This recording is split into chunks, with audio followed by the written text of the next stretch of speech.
Randíte alebo chystáte sa randiť s váhami? Tak tu je zo pár vecí, ktoré by ste mali vedieť predtým, ako sa s nimi zapletete. Pripravení? Poďme na to. Poprvé, nenalete ich šarmu. Váhy sú milé a očarujúce a tak vás dostanú. Ale prosím vás, nenechajte sa nachytať. Verte mi, váhy majú vždy plán. Sú veľmi chytré a strategické. Keď zapnú svoj šarm, niečo chystajú, tak si dávajte bacha. Za druhé, budú flirtovať svojou mamou. Áno, dobre počuješ. Budú flirtovať svojou mamou. Pochopte, že váhy sú priateľské potvory. Budú s tebou flirtovať, aj keď ťa nechcú. Je to ich druh zábavy. Hlavne po pár drinkoch. Flirtujú, ale neuvedomujú si to. Nie, ja neflirtujem. Som len milá, ale si naozaj sexy. Za tretie, sú to nákupní maniaci. Váhy majú rady pekné veci. A jedna vec, čo naozaj vedia, je míňať peniaze. Váhy prídu do obchodu a povedia: "Ustúpte.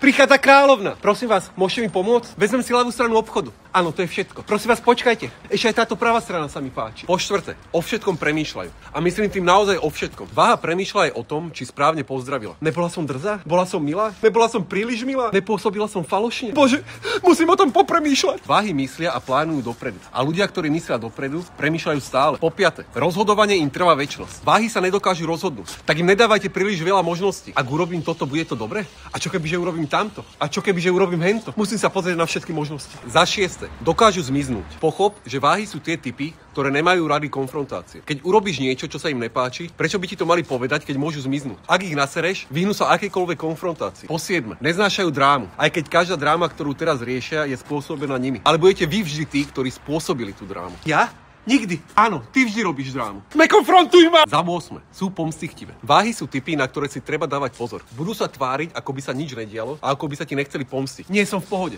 Naozaj sa nič nedieje. Ale pravda je taká, že ak im urobíš niečo zlé, bude to naozaj zlé. Váhy ťa dostanú a ani nevieš ako. Urobia to nečakane. Rob druhým to, čo oni robia tebe. To je balans. Po 9.